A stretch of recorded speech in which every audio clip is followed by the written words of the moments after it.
It's a real pleasure to be here, and I really mean that, to have this opportunity to just have some discussion with you about children's social care and the real pressures that you will all know about in your councils.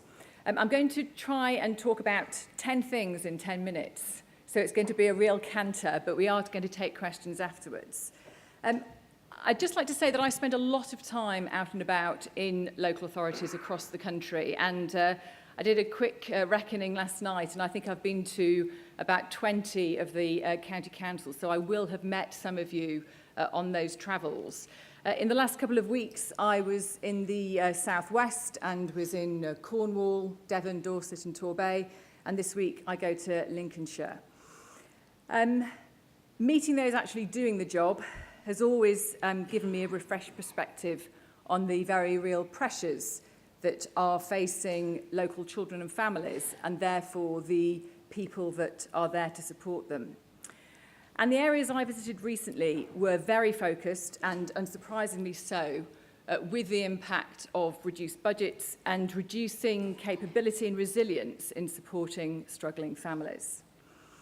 And I've been very struck by the reports of schools described at breaking point, feeling less and less able to adequately support the material disadvantages being experienced by pupils and their families. And I was told many stories of families who are falling apart because the balance has now tipped for some towards not managing at all, rather than just about doing so. These messages from practitioners and senior managers alike are repeated pretty much everywhere I go. And I can tell you that these messages are delivered back to the Department of Education, where I am based, and indeed to ministers there. Now, that was my first point. Second point is that I'm usually quite hardline about efficacy in the children's social care sector, and I still believe that the almost 7 billion that we spend on 400,000 children could be better spent. But I have been of late reflecting on this a lot. So yes, I still think that there is too little consistent, skilled, direct work going on with families, too much statutory intervention. 25% of under fives, we think, in this country are reported to social care. A very high proportion of Section 47 child protection inquiries leading to no further action. Many children becoming looked after who then return home, and children who are subject to care proceedings eventually returning home anyway or living with extended family. We spend £1 billion on residential care for a tiny group of young people who rarely stay for very long. So, in my view, cannot possibly benefit from what its advocates will argue institutional care provides. And it is heresy to say it in some places, but neither am I totally persuaded that spend on early intervention in its current and albeit fast-reducing form is going to save money from the high-risk part of the system. Because I think we have become confused about the need for general welfare and family support services and statutory responses for child abuse and neglect. 3. Having looked at the most recent data on looked after children, and I think that is generally a good proxy for things working well, particularly in stronger authorities. And looking at the last 4 years, while some strong children's social care services, some in this room, have striking decreases, some of the authorities for whom I have the greatest respect have significant increases. So this tells me that something else is happening. It always takes a relentless, value-driven, social work-focused leadership to control demand in local areas. You have to really understand what children's social care is for and the perils and otherwise of intervening in private family life. Demand is usually managed by diverting families away from a more expensive, highly regulated children's social care system by offering or signposting to other support services. It always seems to matter less what is offered, just as long as someone is doing something. 5. With fewer opportunities to divert in this way, we're starting to see, well, not starting actually, we're right in the middle of a big pressure cycle. Pressure builds to accept more and more referrals into the statutory system. In turn, the pressure builds more. Demand rises and resources reduce. Caseloads rise. Options to reduce risks seem limited. Confidence dips, and more families are subject to child protection inquiries, and more children are being taken into care, even if many return home. The costs escalate, and without new investor-save strategies, I think it is very hard for people to be breaking out of that cycle. But 6, whatever money is available, there needs to be a much stronger distinction in services offered between those designed to alleviate A, poverty and welfare need and family stress, and B, child abuse and neglect and serious family dysfunction. The impact in general of poverty and deprivation, and some would argue specifically welfare reform, on the material circumstances of families which create increased family stress will make lives very stretched indeed and require one sort of solid, accessible, continuous advice and support. And this is not the same, in my view, as early help, because not all families' problems will escalate into more serious problems, and very few will lead to high risk, needing to become looked after. And the problem with lumping all these services together under the title of early help is eventually the maths doesn't work, because you are expecting to see savings in the high-risk part of the system, and they will not materialise because the interventions that you're offering will never result in reducing risk for those very, very complex needs. The impact of child abuse and neglect and entrenched, often intergenerational family dysfunction requires a very different service. It needs a much more sophisticated, enduring, evidence-based support for high-risk families. 7. The work of the Early Intervention Foundation is incredibly important. This is not an argument not to invest in early help, but we have to have clarity about which are the families that we need to help to reduce risk.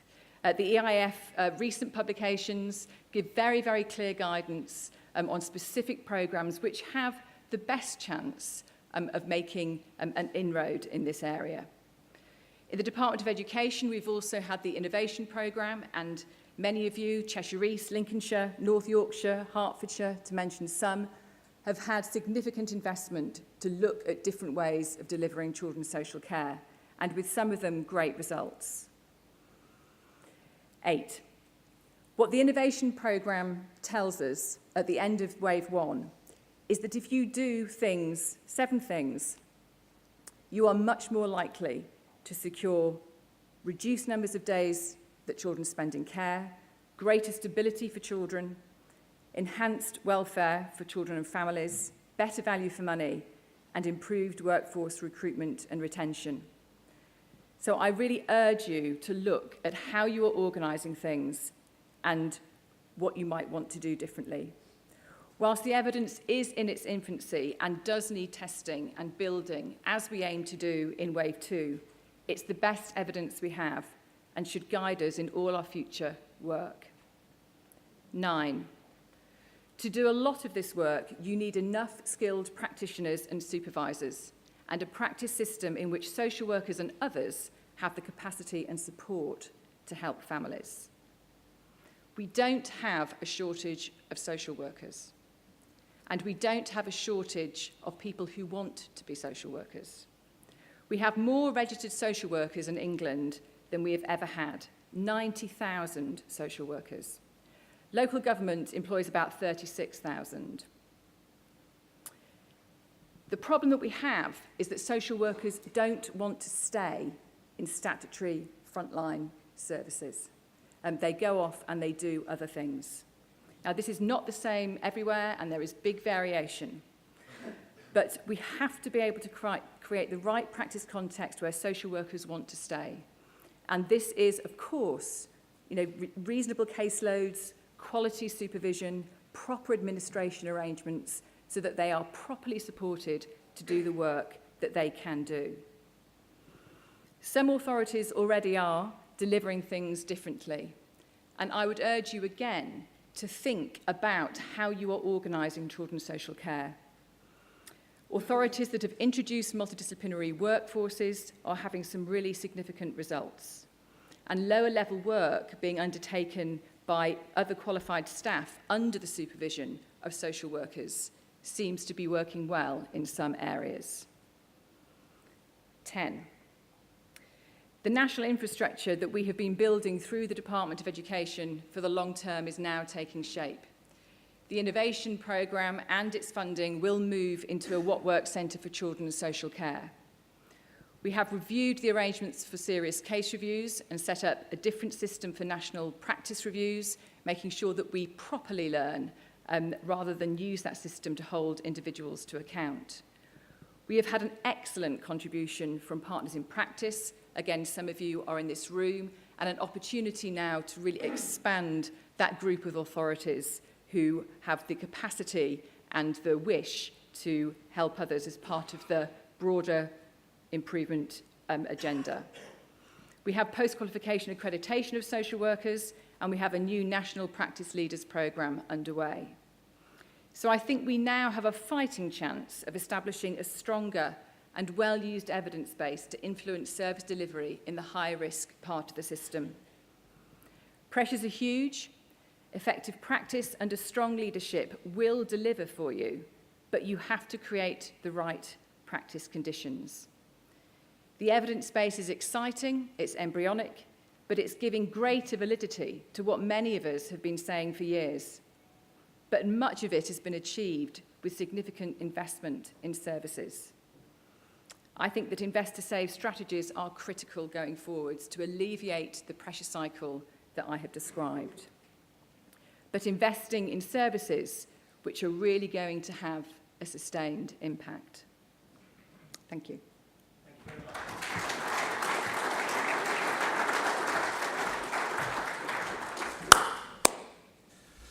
And now, Lisa Pascoe, Deputy Director, Social Care Policy at Ofsted.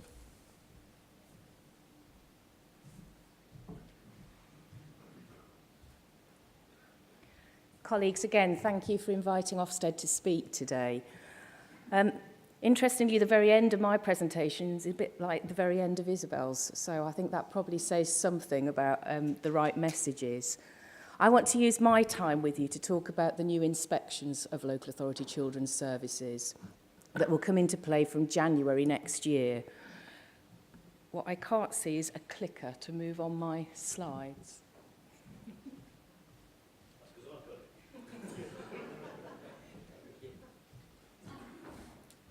So I'm not going to talk about children particularly, and that doesn't always sit right for me, but it's about, I think this is the information that you'll want to go away with. You'll also note that I've put in more slides than I could possibly speak to in 10 minutes, but that's because I want you to have them and to have the information that's in there, again, to take away and reflect on. So what is going to be different from January? Ofsted has always had a programme of inspections that was the same, whoever you are, whatever we knew about you, whatever your performance was like, everybody got the same inspection. That's been the same as long as I've been involved in inspection and before that. So from January, this is something very, very different. And that's why we're talking about a system, not a programme of inspections. There's a series of elements to the new system that when they interact well together will mean that we can be much more proportionate in how we inspect you, how we engage with you, but also it means that what I hope it means is that where things are going wrong, we'll catch people before they fall in a way that's helpful, so that inspection becomes part of an improving system. So what are the elements? We'll be wanting to have with your Directors of Children's Services an annual conversation about the quality of social work practice. We'll also want to hear from them about the quality of their practice locally. So we're asking people to share with us a self-evaluation. They don't have to, it's an ask. But we think if we're able to have a conversation with each local authority leadership team about what's going well in their social work, what they know is not going well and what they're doing about it, again, we'll be able to be more proportionate and responsive. We're also introducing something called focused visits, and I'll talk about those a little more in a minute. We will carry on judging local authorities' performance through inspections where we make judgments. There'll be either what we're calling standard, which is 2-week inspection. In those local authorities, judge requires improvement. Where it's a local authority that we've judged to be good or outstanding, we want to do a short inspection and come along for 1 week. For those local authorities that are inadequate, it's actually no change from now. We're going to continue with our quarterly monitoring and then a re-inspection through the CIF. So each of those features informs each other. It does mean we will see Ofsted more often, but when you do see us, it won't be for as long, it won't be as intense, and it'll be proportionate to what we know about you. So under the CIF, everybody had that 1 month long, tiring, exhausting experience. But that only happened every 4 years. That's a long time. We know how much things can change in a local authority in that amount of time. We think now we've got that comprehensive baseline, it's much more sensible to be frequent and often and regular. So we want to help catch people before they fall. We want to recognise when things are going wrong, and as the inspectorate, help you to know what you're doing right, what you need to do more of, and where you need to focus your attention. So this is what it means about contact. As I said, for inadequates, not really any change from now.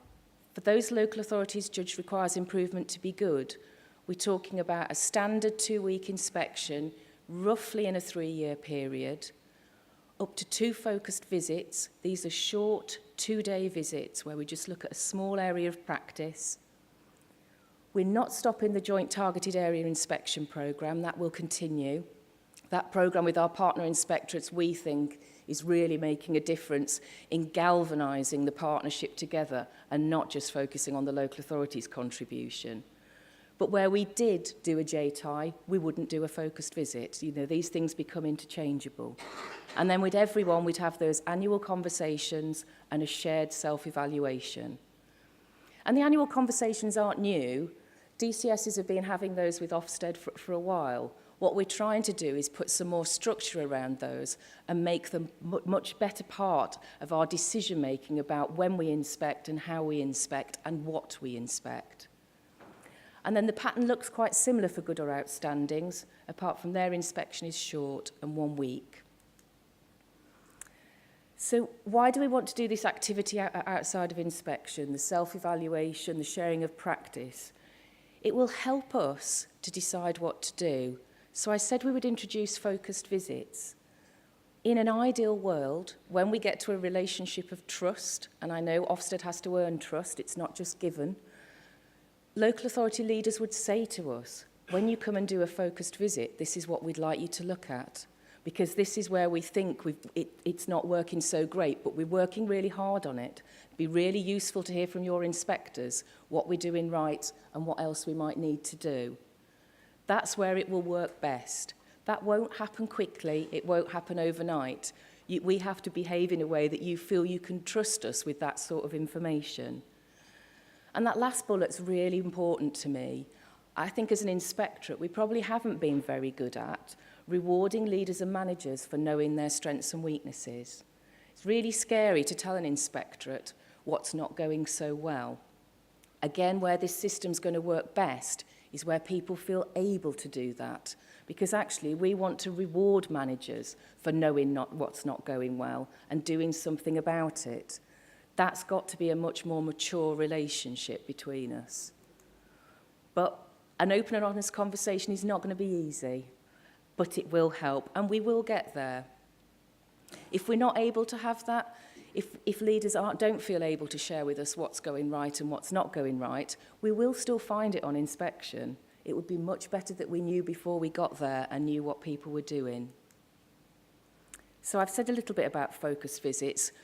These will be very short, 2 days, no judgments, send a letter at the end that just sets out, this is what we saw, this is what was going well, this is where you might like to focus your attention. Mostly be around a service area or a cohort of children, so we could come in and look at your front door or your MASH or whatever it is. We could come in and look at what's happening for children in need. We could come in and look at what's happening for care leavers. So very focused. And again, as I said earlier, in an ideal world, that would be directed together between us, a conversation that was about what was the right area. Yeah, no graded judgments, narrative letter. You know, we are an inspectorate. If we found really serious concerns, we would have to say so. But what's different is, and this is where I keep talking to our regional directors about holding their nerve, we don't charge in and do a judgment inspection. We leave you with those issues that you need to address and give you time to put them right before we come back and make a judgment about your practice. Again, that takes a change in Ofsted behaviours that, you know, I'll want to see our regional directors doing, but it is about us holding our nerve and giving you time to get things right. Standard and short, people are going to spend most of their time looking at case files with social workers. Certainly on the pilots, and grateful to some counties that were involved in our pilots with us, that's what people's experience was. We sent in small teams of inspectors who worked as a cohesive team, moving around the local authority area, spending time in teams with social workers looking at what they were doing. It does mean a bit of a change. Under the SIF, we see lots and lots of local authority practitioners at all levels. In the ILACs, we will be much more interested in social workers. And we think we find out an awful lot about the leadership of a place by listening to social workers and talking to them about what they do. We find out an awful lot more that way than we do actually talking to leaders who tell us what they think they're doing. And that's how we want to learn. So there won't be set pieces. There won't be focus groups. There won't be meetings where people showcase what they're doing. It will be all about what a social worker's doing for children. Difference between a standard and a short. A short isn't the same inspection squeezed into less time. When we're going into good and outstanding authorities, we're going in there with the genuine belief that they're still good or better, unless we've got information that tells us otherwise. So we're going in for that 1 week to test, does this local authority know itself well? Does it still look good? Or if there's areas it's working on, has it got, you know, sufficient energy about those areas? Is it doing the right things and putting them right? We will, where we do make judgments, these are what the judgments will look like. We've made a massive shift in the leadership judgment. So previously we talked about leadership, management and governance. We're now talking about the impact of leadership on social work practice with children and families. And that ties in very much with what Isabelle was talking about in terms of we're really interested in places where social workers are allowed and able and supported to do their jobs well. Because nearly all social workers can. They just need the right environment to be able to do it. We will still be making an overall judgment that's drawn from those 3 judgments, but for me, it's those 3 judgments that sit underneath that are much more important because they tell you what's happening. And this is where I overlap massively with Isabelle, and this wasn't planned at all, but the thing I'd like you to leave you with is this. It's about creating environments where social work can flourish. And there's a whole set of ingredients around there that help social workers to do their job well. And you could cut this lots of different ways. But there is something about the learning culture and how well social workers are supported in their learning and development, their supervision, their career progression, whether they're given clinical support to do their job. There is something about the working conditions, the IT systems, the office environment, how decisions are made corporately. There's definitely something about practice conditions, the caseloads, the workload, the way if managers recognise where things are getting stuck and the frustrations that social workers might have and respond to those. And then you and people like you, the leaders that set the tone, that engage with other agencies, that have the resources, that have the management oversight. You are big influencers in this too. So I think that I'm just about on my 10 minutes. Just to let you know, we've got launch events in January. There's 3 places for every local authority. And that's my email address. And I do welcome emails from people if there's anything people want to say after today's event. Thank you.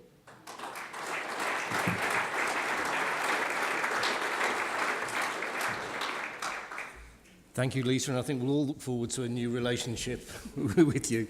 Now, Emily. Hi, my name's Emily Frith. I'm the Head of Policy and Public Affairs for the Office of the Children's Commissioner. That's Anne Longfield, who is the Commissioner. She's unable to be here today, but I would like to speak to you about the work of the Office in relation to the work of the County Council's network and your New Deal. So first of all, one of the things that really sort of is an overarching aim for us is to shine a light on the hidden issues that affect the most vulnerable children in England. So how do you do that? First of all, you need to know the scale of childhood vulnerability. So that's a big project that we've been working on this year and will continue to work on. Leon Feinstein, who joined us from the Early Intervention Foundation, has been leading on that work as our Director of Evidence. And we've been looking at childhood vulnerability across England. We found in July this year that over 500,000 children are so vulnerable in this country that the state has to step in. And a larger group, 670,000 children in England, are growing up in high-risk family situations. We know that many more children, and I'm sure you're aware, many more children are under the radar and not being seen. What the framework also does is look at the individual groups of vulnerable children. So we had tried to count the number of children involved in gangs, in child slavery, the number of children with mental health problems, or who are living with adults with mental health or drink or alcohol problems. And one of the really challenging elements, though, and I'm sure you're really aware of this, is the overlap between these groups. So children who are affected by multiple and complex needs, and particularly those who then fall under the radar of services. That's something we're really wanting to push and explore further in the next financial year. So obviously, knowing how many vulnerable children there are is all very well, but what's happening to those children and how is the state responding to them? One of the biggest issues, obviously, is spending on these children, and I'm sure that's something that you've been discussing already today and we'll be discussing across the conference. We're very concerned about the pressures on local authority budgets, leading to risks in reduction in quality, but also tightening of eligibility on children's services. For example, the National Children's Bureau recently surveyed lead members and found over a third don't have the money to help children in care. The majority don't have enough money to keep children's centres or youth clubs open. The LGA have obviously done their own analysis, and you'll see their Brighter Futures document out. That found that councils overspent their children's services budget by 605 million last year, and they're projecting a 2 billion funding gap by 2020. This is also coupled with, as you've been speaking about, the large increase in demand on children's services. More than 170,000 children were subject to child protection inquiries in 2015-16, compared to 71,000 in 2005-6. That's a 140% increase. So this pressure is forcing councils to focus on crisis support rather than early intervention, and I know you'll be aware of this. Analysis by the Children's Society and others this year found central government funding for early intervention has fallen by 1.7 billion since 2010. It's also found that that's impacting cuts in children's centres, youth centres, teenage pregnancy advice and family support. All of this early intervention support we know from the National Audit Office is really, really effective and can, for example, some projects having returns of 4-to-1 in terms of investor saved. So obviously we're really concerned about this. For example, research published by the DFE this year found that half of children referred to social services are re-referred within 6 years, and many of those were found to be no further action. So the thresholds are really then preventing this kind of early intervention approach. So we know that the government is leading a fair funding review, and that this work will be available in the next couple of years. But obviously, we're very concerned about this issue, and it's something that the Children's Commissioner would like to do more on. So we're commissioning 2 projects ourselves. One, we're looking at what councils are already spending on vulnerable children, both in children's services, but also more widely, to see if we can get a picture of what the current picture is in terms of spending. And then we're also doing research with the general public. What we want to do is to set the general public ideas of what councils will have to deal with in terms of thresholds and access to support for children at risk, and get people's views about what thresholds they think should be in place and what support should be available. And what we're hoping to find by that is that people are really supportive of intervention and support for vulnerable children. And we want to take that to government and to explain to them in conversations around the budget and conversations around spending more generally, that there's actually massive public support for spending in this area. And we're hoping that that will perhaps shift the debate nationally on children's spending. Another issue that comes up to the Children's Commissioner's Office around this area is stability. We run an advice line called Help at Hand, which is advice line for children in care and those who support them, who can ring into us and raise issues. And the biggest issue that comes up time and time again is stability of placements, but also stability of social worker and stability of school place. So we developed something called the Stability Index, which looked at all three of those elements of the life of a child in care. We estimate that around 50,000 children in care last year experienced a change in their placement in the school or in the social worker over the 12 months. And for many of those children, it was a accumulation of the three. In fact, nationally, we estimate around 2,000 children in care are attending school or experiencing change in all three of those within the same year. That's obviously having a huge impact on those children in terms of their stability. And sometimes this, we know from our Help at Hand scheme, is to do with funding. So placements being stopped because they're too expensive and children being moved into different areas. We also find, we think about 20% of the children who call us are calling in relation to placement moves. Another area I wanted to touch on is mental health. It's an area that the Commissioner's Office have been doing a lot of campaigning on recently. And we know that it's something that obviously Council's children's services have to deal with in terms of the higher end and the higher level of risk in this area. So we have been experiencing a lot of calls and a lot of concern from children around children access to children's mental health services, which is why the Commission has been focusing on this area. Our research has shown that over a quarter of referrals to children's specialist services are turned away, and that there's a huge disparity in waiting times for specialist mental health services, with some children having to make months and even years for access to treatment. We estimate that between 1 in 4 and 1 in 5 of the total number of children with a mental health condition are receiving help at the moment, which is obviously just a tiny minority. And just as in children's services, the problem is that the spending is all on the most specialist and crisis side. So we found about 16% of the total spending, that's across NHS and local authorities, goes on providing those universal support services. And about 40% goes on providing inpatient care, which is affecting a tiny minority of children with mental health problems. This is despite the fact that early intervention is much cheaper to deliver. But obviously, as you will know, the pressures on local authority budgets are really squeezing that ability to intervene early, and it's something that the NHS is not always able to cover for. And we'd obviously like to see much more joint working between local authorities and the NHS in this area. We also found a massive discrepancy between adult mental health spending and children's. We know that only around an average of 6% of the mental health budget is spent on children. So what we want to see in the government's green paper and with funding from the budget is support in every school so that a child has a school environment that helps them build their emotional resilience. And we want the right care in the right time. That means early intervention support for children, whether it's digital, voluntary sector provision, or support with statutory services, but early intervention. And then access appropriately for children who need specialist care within clear waiting time standards. As I say, we also want support within schools, and we think that that's a really important place for support to be. We know that children are as much as 10 times more likely to access support if it's provided within the school, and that's where they spend the majority of their time. So we want schools to provide what's called a whole school approach. That means having a mental health lead and a mental health policy, a positive environment, teaching mental health on the curriculum, providing peer support and teacher training and support for teacher wellbeing.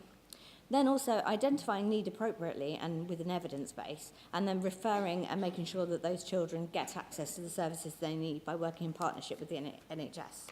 We know there are huge barriers for schools to be able to provide this support, partnership working being one of them, but also limited schools budgets. But that's what we're putting on pressure on the government to achieve.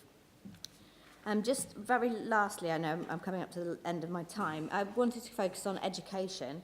I know it's one of your priority areas as well. The Children's Commissioner has done some recent research looking at children missing from education.